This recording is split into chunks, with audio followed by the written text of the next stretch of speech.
They say men think about sex the way they think about pizza, simple, straightforward. When you're hungry, you eat. But here's the brutal truth. While you're counting pepperoni slices like a kid staring at the box, she's playing a multi-layered chess game where every single move is tied to her reputation, her childhood programming, and the echoes of her grandmother's voice. You think you're playing checkers, but she's orchestrating a four-dimensional chess match. And here's the punch in the face. Women are not less obsessed with sex than men, sometimes. They're even more. The difference is, while your desire screams out like a fire alarm, hers hides behind masks coded by centuries of culture that told them they were worthless if they wanted too much, then flipped the script and demanded they become empowered goddesses of desire. You wonder why she can go from blazing passion to freezing cold in less than a heartbeat. It's because inside her head there's a civil war between raw instinct and the moral laws she's been force-fed since she was a little girl. And if you don't understand this war, then you're just a pawn in a game you never even bothered to learn the rules for. Let's be honest, men are taught from boyhood that sex is instinct, as simple as hunger or thirst. An attractive image flashes before your eyes, and your body reacts instantly. Dopamine, testosterone, adrenaline rushing in like a fire department at the sound of the alarm. But women don't operate on that straight line. For them, sex is never just sex. It's a psychological thriller where every detail connects to a network of emotions, memories, and self-definition. While you only see the chance for a wild night, she's also hearing her mother's voice whisper, "Good girls don't do that." Or the shadow of society hissing, "Sex makes you dirty. But if you're not sexy, you're worthless." Hundreds of conflicting messages stacked on top of each other, pulling her body back and forth between desire and shame. And here's the brutal truth. Many women can have sex without even wanting it. They've learned to perform desire as a survival skill. They've moaned while running grocery lists in their heads. Not because they wanted to deceive, but because culture drilled into them that your pleasure matters more than their truth. Meanwhile, modern men sitting in apartments in New York or Los Angeles swiping on Tinder at 2 a.m. don't see this asymmetry. You measure sex by frequency and orgasms. But for her, the measurement is about feeling seen, feeling safe, feeling valued, and sometimes feeling desired so intensely that a man loses all control around her. That's the sweet deception no one dares to say out loud. She can be right next to you, playing the role of passion while inside nothing has been touched. And you walk out of that room thinking you're a bedroom god, never realizing that your victory was just a cheap illusion. The problem isn't your body. The problem is your ignorance of her operating system. If male desire is like a straight highway, then hers is a labyrinth where every turn depends on mood memory and seemingly insignificant details. One careless word, one disrespectful look, even one unflattering photo she saw of herself earlier. That's enough to lock her entire system down. You think attraction comes from muscles, from money, from expensive gifts. But the painful truth is this: what ignites her might be the way you grip the steering wheel with total control, or the fire in your eyes when you stand up for what's right. She doesn't get lit up by material things, she gets lit up by feelings. The feeling that you are capable, powerful, and yet choose to pour all of that power into making her feel safe, special, and like the center of your universe. Here's the irony. So many men believe they're conquering, when in fact, they're just playing into the exact role culture has written for women, the role of performer. And unless you face this truth head on, you'll always be a man playing a game without knowing the rules. Have you ever wondered why a woman can be burning hot in your arms last night, then cold as ice the very next morning? That's not simple inconsistency. That's proof of a truth. Society never wants men to admit women are trained to fight themselves. From the time she was little, she's been waging an unfair war. On one side, every cultural symbol whispers, be sexy, be desirable, be the dream every man wants.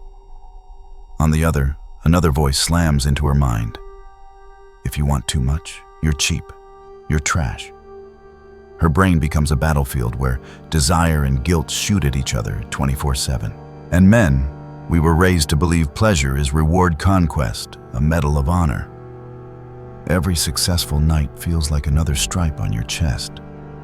But for women, pleasure often comes mixed with shame, fear, even self-disgust. Imagine trying to make love while your brain is running faulty background software. Am I too loud? Am I too easy? Do I look fat in this position? Is he comparing me to his ex?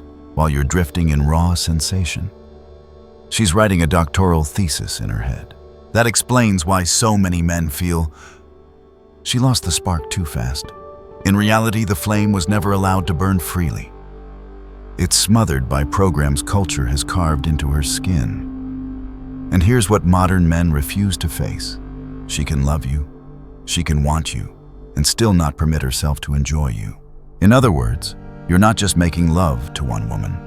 You're making love to her father's shadow, to her mother's warnings, to her friend's gossip, to centuries of culture that turned female sexuality into a paradoxical curse.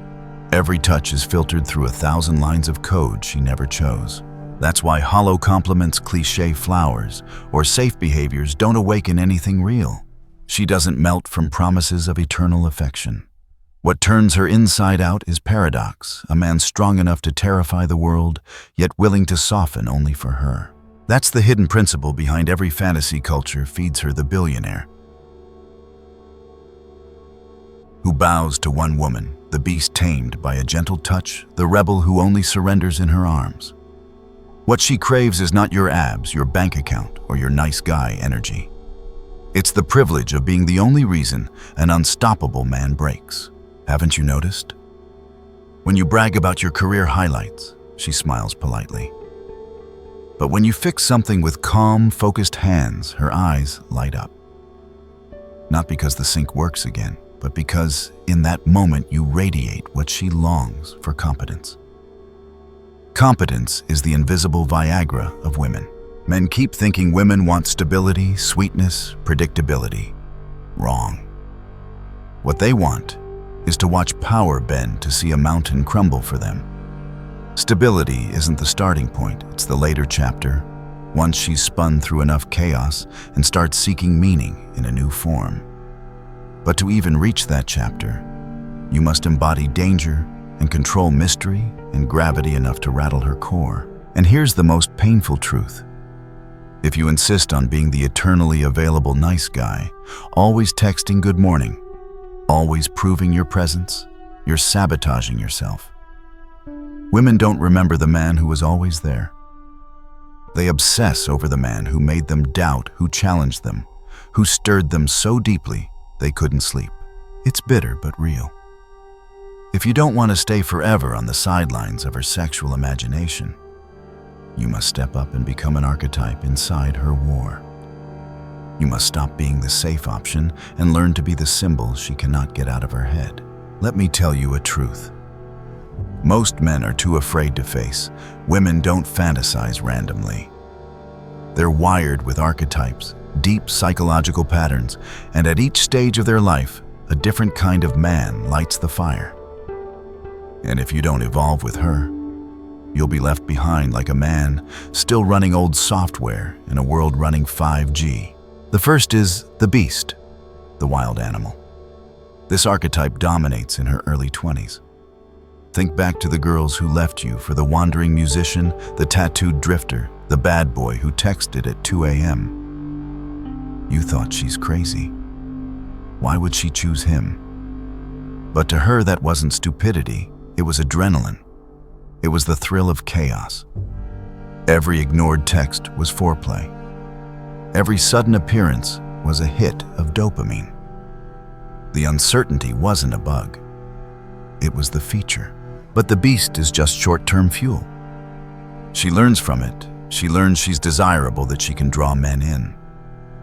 Then the burns turn to scars, and she shifts to another archetype, the protector. This emerges when she starts craving safety and stability. That guy she friend-zoned at 23 suddenly looks like husband material at 28. Not because he's boring, but because her definition of attraction evolved. Now it's strength channeled into stability that makes her pulse quicken. But don't mistake it. The protector isn't just the man who pays bills on time or books vacations in advance. What ignites her is strength transformed into safety. When you walk on the outside of the sidewalk, when you place your hand on her lower back in a crowded street, when you remember the exact thing she was anxious about tomorrow's meeting. Those small details make her body soften. It's not about macho, it's about the feeling. He could burn down the world, but he chooses to guard me instead.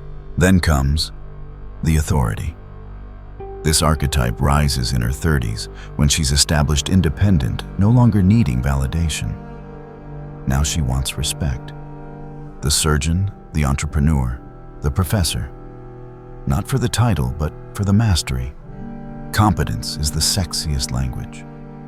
When a man displays skills, steady hands, commanding presence, deep knowledge, she sees not just expertise, but the raw, primal force of control. He doesn't need to prove. He embodies. And finally, the mystery. The aloof man. This paradox never dies. Distance is intoxicating. Uncertainty drives her wild. While the nice guy sends daily good morning texts. Mystery is the reason she lies awake, phone in hand, wondering. Desire doesn't bloom from abundance, it blooms from scarcity. Every pause, every gap, every unanswered call pulls her deeper. Here's the bitter truth: men usually lock themselves into one archetype. You keep being the bad boy when she's craving a protector.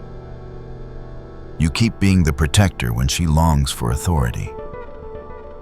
You believe loyalty to one style is enough, when in reality her psychology evolves, her desires shift, her archetypes rotate. Think of it like constant software updates. If you don't upgrade, you crash. And when that happens, you'll stand there confused. Why isn't she attracted to me anymore? It's not that you lost value. It's that you stopped evolving with her fantasy. So etch this in your mind. Women aren't fickle. They're operating on the rhythm of psychological evolution. And if you want to survive, you must be versatile enough to become beast. When chaos calls, protector. When safety matters, authority. When respect ignites, and mystery enough to keep desire alive. This isn't a game. It's survival in a world where desire never stays still. Men usually think foreplay begins when hands touch skin. Wrong. For women, the game starts hours, sometimes days, before you ever think about taking her clothes off. They live by an invisible sequence of triggers, a concordance, and if you miss one step, the entire lock slams shut like a safe. While male desire is a straight line, see one act for women, it's like a combination lock. Every number has to click in the right order. One mistake and everything that follows means nothing. You can be flawless in bed. But if that morning you ignored her story, dismissed her feelings, or said one careless line that made her feel invisible, you already punched the wrong number. The door will never open. Think back to the last time she surprised you by initiating. You thought it was random. It wasn't. Maybe that day you handled a tough situation with calm strength and she felt safe. Maybe you remembered a tiny detail from an earlier conversation and she felt seen. That was the first turn of the lock in her concordance. Here's the blind spot that destroys men. We think pleasure comes from mechanical skill, but for women, emotion is the operating system. Concordance is the code. It's not about faster hands or more technique, it's about sequence. Some women need intellectual stimulation before their bodies even consider arousal. A deep conversation, a moment where you reveal knowledge or passion, that's step one. Skip it and dive into physicality, and she'll shut down. Others start with safety, knowing you remembered her big presentation, or noticing you stood on the outside of the street. Those signals are not random. They're the entry codes. The irony. Women hand you the blueprint every day, you just don't pay attention. She tells you about a book she couldn't put down where a powerful man falls to his knees for one woman. She blushes when you fix something with focus. She goes soft when you take charge socially. These aren't coincidences. They're her broadcasting the password. But you ignore it, too busy flexing career stories or showing off your body. That's why nice guys keep failing. They think consistency, kindness, and flowers are enough to unlock desire. But concordance doesn't run on shallow sweetness. It runs on feelings. On competence, on gravity, on the rare moments of power bending in her direction. And yes, concordance can be broken by small cracks. A frown when she shares something vulnerable. Forgetting a story she told you. Snapping at a waiter. Each of these moments lodges itself in her mind. So by the time you reach for her in bed, her body has already shut the system down. This truth is brutal, but it's freeing. If you watch, if you listen, concordance reveals itself clearly. And when you hit the right sequence, she becomes that goddess you glimpsed once and have been chasing ever since. Not because you got lucky, but because you learned her true language. Foreplay doesn't start in bed. It starts the moment you walk into the room, in the way you lock eyes, when she speaks, in the steadiness you carry in your presence. Every touch, every word, every action is a number on the dial. And if you spin them in the right order, you don't just get sex. You get surrender, the kind of surrender she's never given anyone else. But here's the warning. This isn't a hack to control women. It's a test of character. If you're not truly strong, not truly present, not truly worthy, concordance will expose you as a fraud. And when that happens, you don't just lose her desire, you lose her respect. You've heard it all. And if your chest feels heavy right now, that's a good sign. It means the pretty illusions society fed you are finally cracking. Because here's the truth, women are not simple. They're not a predictable melody or a math problem with one solution. They are storms of psychology, labyrinths of the unconscious paradoxes programmed by centuries of culture. And if you step into that war carrying the same rulebook you had as a teenager, you will lose. But I'm not telling you this to break you. I'm telling you this to wake you up. To make you see that sex is not about winning. It's about depth. Not about counting orgasms, but about building a space where she can be her whole self, goddess and broken girl, desire and doubt, fire and conflict. The real test of a man isn't making her come. It's becoming the man even her inner storm bows down to. Face it, you don't need to be the most handsome, the richest, or the one with the biggest muscles. You need to become the man she can't ignore because you have strength, depth, competence, because you radiate presence, because you hold mystery and power in just the right measure. That's what transforms you from an option into destiny. And if you feel both the sting and the fire in your chest right now, take this as your call. Don't keep it to yourself. Share this message with another man, not to chase views, but to hand him the same chance to wake up.